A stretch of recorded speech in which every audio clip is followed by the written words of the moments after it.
ফিরে এলাম বিরতির পর। আমি বলেছিলাম এক নতুন বন্ধুকে নিয়ে ফেরা। তো এই মুহূর্তে আমাদের সঙ্গে রয়েছেন একজন বয়োজ্যেষ্ঠ মানুষ, সদ্য সিনিয়র সিটিজেনশিপ তিনি পেয়েছেন, এটুকু বলা যেতে পারে। সন্ধ্যা আদিত্য, অনেক অনেক স্বাগত দিদি আপনাকে। সেটা হচ্ছে যে গান, আসলে গানটা তো মানুষ ভালোবেসে গায়, মানে গানটা হচ্ছে মানুষের ইচ্ছে, ভালোবাসা না থাকলে গান হয় না, এটা আমি ভীষণভাবে উপলব্ধি করি। তো গান দিয়ে শুরু করি, তারপরে তো গল্প থাকবেই।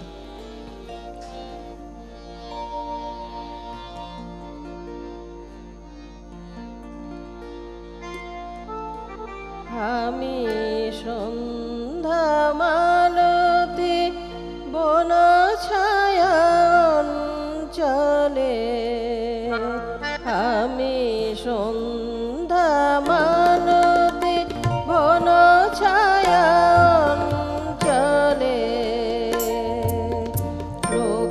লোকায়ারই ঘন পল্লব তলে,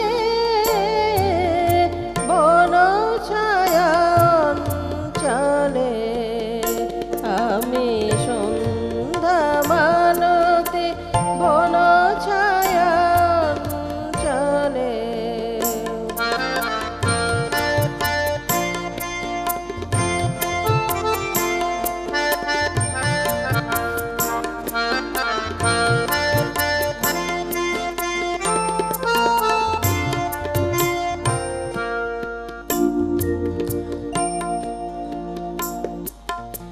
বিহগের গীতি ভ্রমরের গুঞ্জন, নীরব হয় যখন। বিহগের গীতি ভ্রমরের গুঞ্জন, নীরব হয় যখন। আমি চাঁদের তখন পূজা করি, আমি চাঁদের তখন পূজা করি, পূজা করি আকি জলে বন ছায়া অঞ্চলে। আমি সন্ধ্যা মালতি বন ছায়া অঞ্চলে।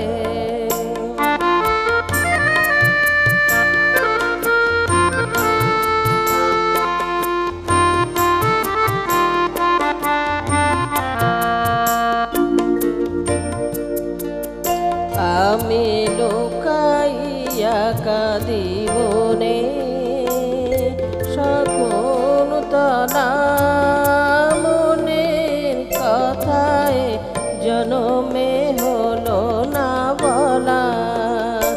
আমি লোকাইয়া কাঁদি বনে, সকল তনা মনের কথায় জনমে হলো না বলা।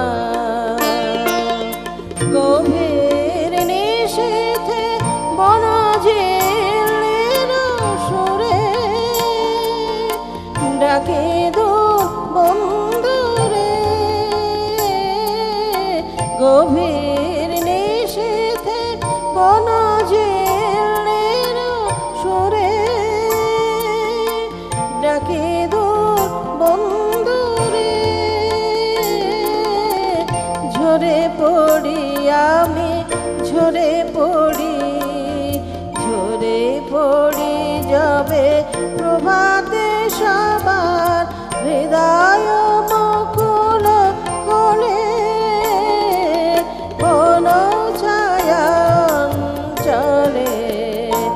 আমি সন্ধ্যা মালতি বন ছায়া অঞ্চলে লোকায়ারই ঘন পল্লব তলে, বন ছায়া অঞ্চলে। আমি সন্ধ্যা মালতি বন ছায়া অঞ্চলে। আপনার তো দক্ষিণ 24 পরগনায় জন্ম, এবং ওখানেই কি গান শেখা শুরু হয়েছিল শুরুটা? মানে পরিবারে একটা কারণ ধরুন আপনার যেটা ছেলেবেলা কেটেছে সেই ছেলেবেলাতে মানে বাড়ির মেয়েরা বাইরে বেরিয়ে গান গাইবে এতটা মনে হয় বিষয়টা ছিল না, ছিল তৎকালীন সময় ছিল, মানে ওই রকম খুব লিবারেল। আর আপনার পরিবার লিবারেল ছিল সম্ভবত। আমার পরিবার মানে আমার মা বাবা আর ঠাকুমা দাদুর অনুপ্রেরণায় আমার শেখা শুরু, মানে সেই লোকাল শেখা শুরু করে। হ্যাঁ লোকাল, হ্যাঁ তারপরে লোকাল টিচার। তারপরে সঙ্গীত প্রভাকর বিশারদ করেছি কানাইলাল অধিকারীর কাছে। তারপরে আমি মানে বেঙ্গল মিউজিক কলেজে আমার বিয়েতে সাবজেক্ট ছিল বেঙ্গল মিউজিক কলেজে। ওখানে তো পূরবী দত্ত, চণ্ডীদাস মাল, আচ্ছা এদের কাছে গান, হ্যাঁ দেবীরঞ্জন বন্দ্যোপাধ্যায় ছিলেন ক্লাসিক্যালে, ওনাদের কাছে শেখার পর তারপরে আমি অসীমা মুখার্জির কাছে শিখেছি, মিউজিক ডাইরেক্টর অসীমা মুখার্জি। বাহ, ওনার কাছে বাংলা গান শেখা। শিক্ষার যে জায়গাটা মানে গুরুদেরকে ভীষণ ভালো ভালো গুরু পেয়েছেন আপনি। তো পরের গানে যাই।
বধূ মিটিল না সাথ ভালোবাসিয়া তোমায়, বধূ মিটিল না সাথ ভালোবাসিয়া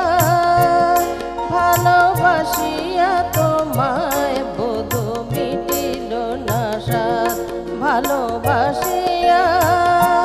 তাই আবার বাসিতে ভালো আসিব ধরায়, বধূ মিটিল না সাথ ভালোবাসিয়া তোমায়, বধূ মিটিল না সাথ ভালোবাসিয়া।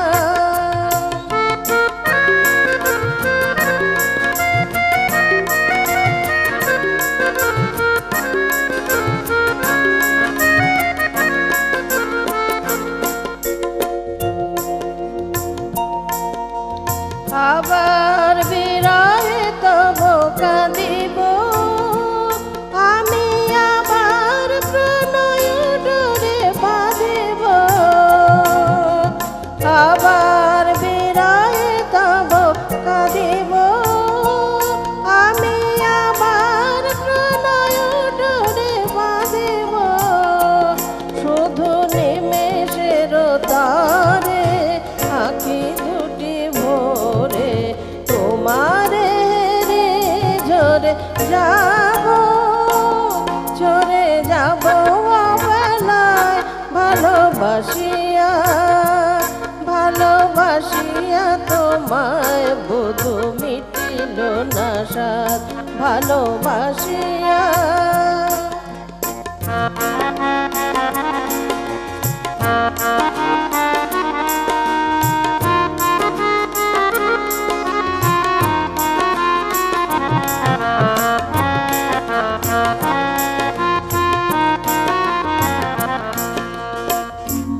যে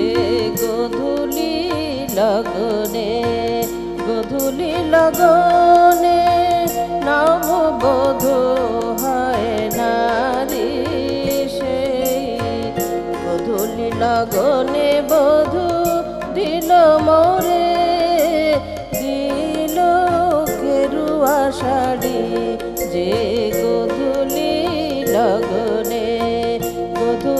লগনে নববধূ হয় নারী সেই গধূলি লগনে বধূ দিল মোরে দিল গেরুয়া শাড়ি।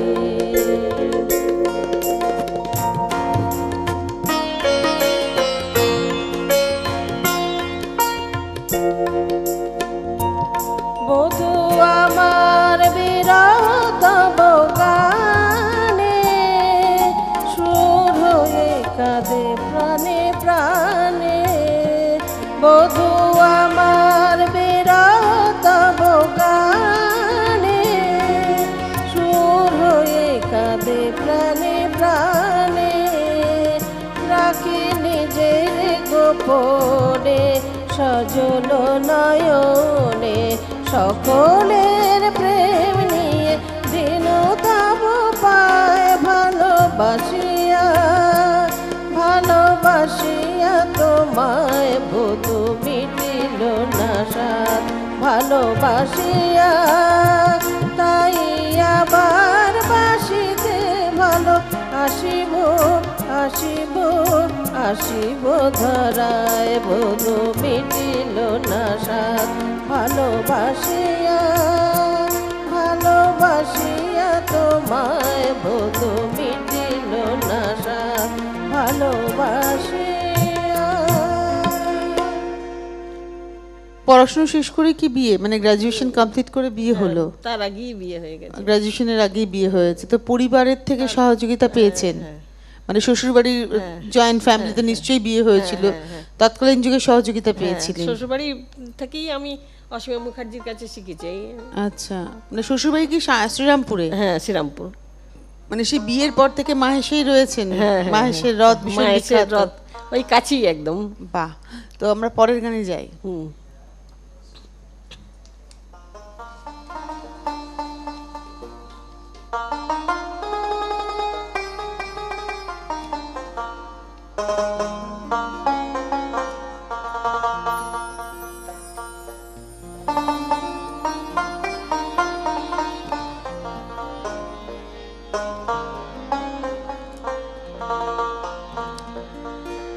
গাঙে জুয়ারে লো ফিরে তুমি এলে কই গাঙে জুয়ারে লো ফিরে তুমি এলে কই খিড়কি দুয়ার খুলে পথ আনেছে রই গাঙে জোয়ারে লো ফিরে তুমি এলে কই গাঙে জোয়ারে লো ফিরে তুমি এলে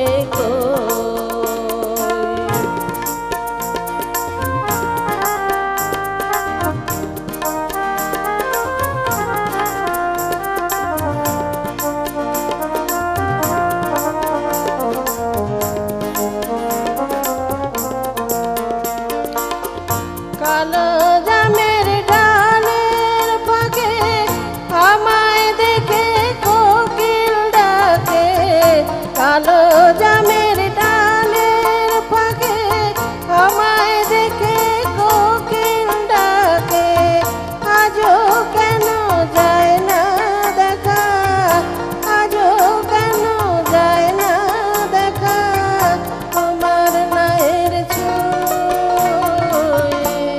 গাঙে জোয়ারে লো ফিরে তুমি এলে কই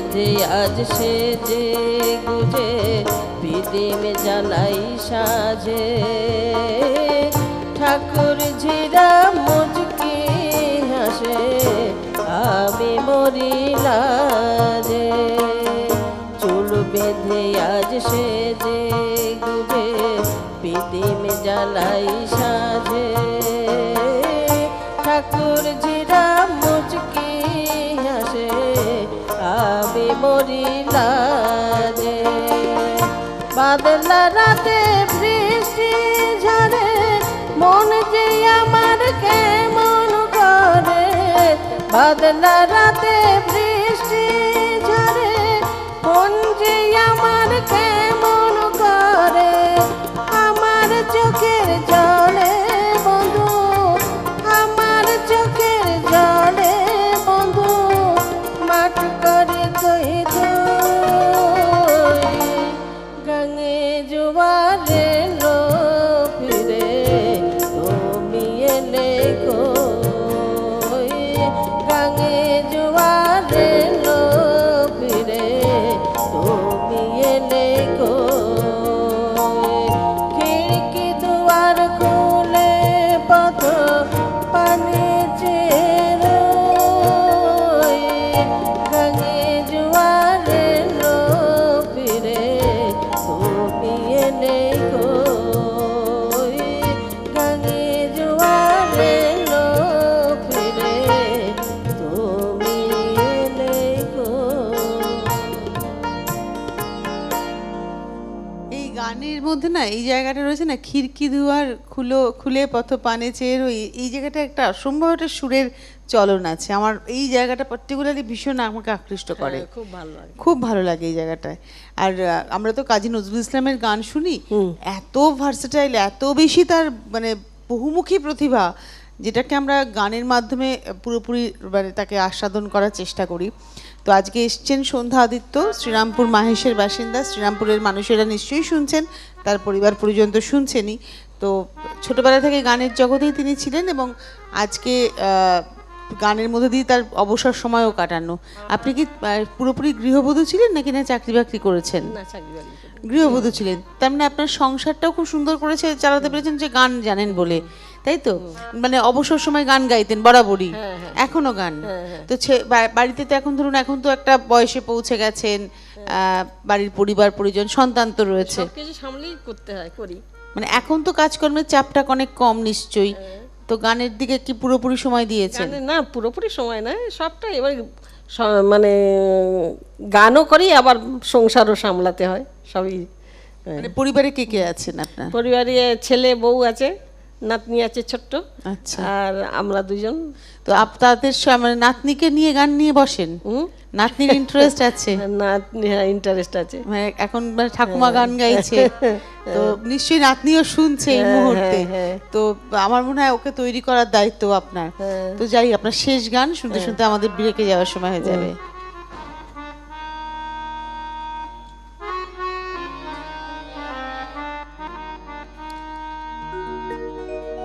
প্রিয় যাই যাই বলো না, প্রিয় যাই যাই বলো না, আর করো না ছলো না, না না না, প্রিয় যাই যাই বলো না, প্রিয় যাই যাই বলো না, প্রিয় যাই যাই বলো না, বলো না, প্রিয় যাই যাই বলো না, প্রিয় যাই যাই বলো না।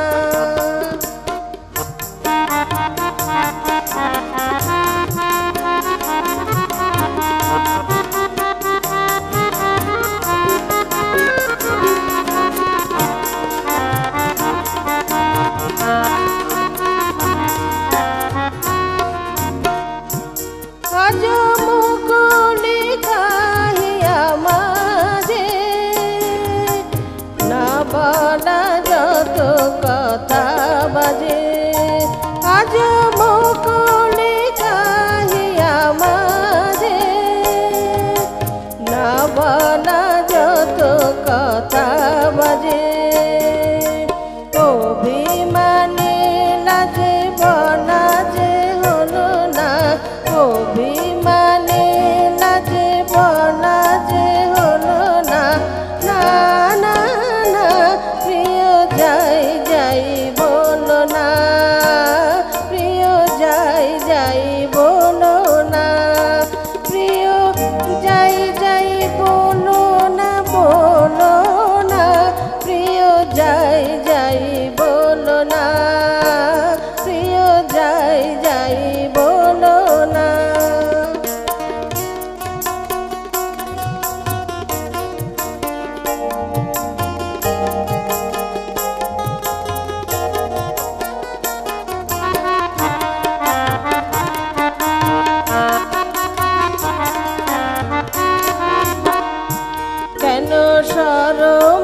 বাঁধিল কে জানে, আখি তুলিতে নারিনু আখি পানে কেন শরমে বাঁধিল কে জানে, আখি তুলিতে নারিনু আখি পানে প্রথম প্রণয় ভীরু কিশোরে, প্রথম প্রণয় ভীরু কিশোরে যত অনুরাগ তত লাজে মরি, যত অনুরাগ তত লাজে মরি। এত আশা সাত চরণে দোলনা, এত আশা সাত চরণে দোলনা, না না না প্রিয় যাই যাই বলো না, প্রিয় যাই যাই বলো না, আর করোনা ছলনা, না না না প্রিয় যাই যাই বলো না, প্রিয় যাই যাই বলো না, প্রিয় যাই যাই বলো না, বলো না প্রিয় যাই যাই বলো না, প্রিয় যাই যাই বলো না, প্রিয় যাই যাই বলো না। আমরা আজকে গান শুনলাম সন্ধ্যা আদিত্য, মাহেশের বাসিন্দা বর্তমানে, তার কাছ থেকে আমরা নজরুলগীতি শুনলাম। তো একেবারে অনুষ্ঠানে এখন একটা বিরতির সময় হয়ে গিয়েছে, তবে তার আগে আমি একটু বলি যে কাজী নজরুল ইসলাম এমন একজন মানুষ ছিলেন যাকে, যিনি অত্যন্ত মাটির কাছাকাছি মানুষ ছিলেন, নরম মনের মানুষ ছিলেন, এবং বহু মানুষ তাকে তাদের নিজেদের প্রয়োজনে ব্যবহার করার চেষ্টা করেছেন। এই একটু আগে যেন আমি বলছিলাম, আফজালুল হক অর্থাৎ আফজালুল হক হচ্ছেন মুসলিম ভারতের সম্পাদক ছিলেন। তিনি ভেবেছিলেন যে কাজী সাহেবকে মাসে 100 টাকা করে দেবেন এবং কাজী সাহেব তার জন্য প্রচুর লেখা লিখবেন, এই মনে করে তিনি কিন্তু তাকে দেওঘরে পাঠিয়েছিলেন। এবং এই দেওঘরে যাত্রাপথে একটা ভীষণ মজার ঘটনা ঘটেছিল। ট্রেন যখন দেওঘরে যাচ্ছে, একটা নির্দিষ্ট সীমানার পরেই দেওঘরের যে মন্দির আছে, শিব বাবার যে মন্দির আছে, সেই মন্দিরের পাণ্ডারা তাকে ভেবেছিলেন তিনি হিন্দু, এবং তাকে জোর করে তাদের নিজেদের আস্তানায় নিয়ে যাওয়ার চেষ্টা হচ্ছিল। এটা ওখানকার তখন সিস্টেম ছিল যে ট্রেন থেকেই পাণ্ডারা মানে ভক্ত ধরে বেড়াতো।